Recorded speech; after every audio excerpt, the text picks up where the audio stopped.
আসসালামু আলাইকুম রহমতুল্লাহ। যারা আমার ভিডিওটি দেখছেন তাদেরকে স্বাগতম। বিষয় হচ্ছে এই যে শাকটি দেখতে পাচ্ছেন, এটাকে বিভিন্ন স্থানে বিভিন্ন নামে পরিচিত। এগুলোকে সাধারণত ঘেটকচু, খারকোল, খরকন, খরকুন, খাকরান, খারকোর, ঘাটকুল, ঘ্যাটকুল, ঘ্যাটকোলা, ঘাটকুল, টাটকুল, খারমান, খারবান এবং খানমান সহ বিভিন্ন এলাকায় বিভিন্ন নামে পরিচিত। এর বৈজ্ঞানিক নাম ট্রাইফোনিয়াম ট্রাইলোবাটম। এখন আপনাদের জানাবো এটা কিভাবে খেতে হয়।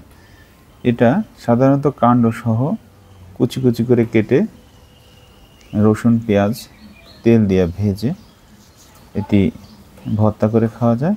অনেকে এটি কুচি কুচি করে কেটে শুটকি মাছ দিয়েও রান্না করে খান। এখন জানাবো এর উপকারিতা। এটাতে রয়েছে প্রচুর পরিমাণে ভিটামিন, আয়রন, ক্যালসিয়াম, ম্যাগনেসিয়াম এবং বিভিন্ন খনিজ পুষ্টি উপাদান। এখন জানাবো এর উপকারিতা। এটি কলার সাথে যদি খাওয়ান তাহলে আপনার পেটের সমস্যা দূর হয়ে যাবে এবং শারীরিক দুর্বলতা কমবে, হজমে সহায়তা করবে।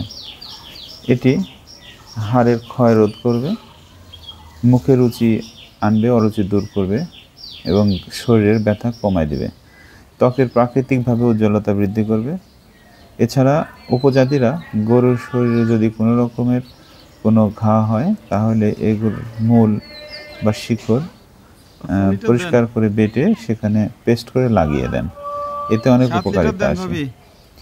এগুলো অবশ্য গ্রামে কালো জিরা, শুকনা মরিচ ভেজে এবং কালো জিরা, শুকনা মরিচ, রসুন, তেল, পেঁয়াজ দিয়ে ভেজে অনেকেই খেয়ে থাকেন। যাদের প্রচুর পরিমাণে অ্যালার্জির সমস্যা আছে তারা এটি অ্যাভয়েড করতে পারেন। একটি অপকারিতা, এটি সাধারণত বাংলাদেশের সবকটি অঞ্চলেই দেখা যায়। তারপরেও বাংলাদেশের চুয়াডাঙ্গা সহ বেশ কিছু জেলায় এটি বাণিজ্যিকভাবে চাষ হচ্ছে এবং এখান থেকে সরাসরি ঢাকায় চলে যায় এবং এটি বেশ উচ্চ দামে বিক্রি হয়। আর আপনারা জানেন এটি সাধারণত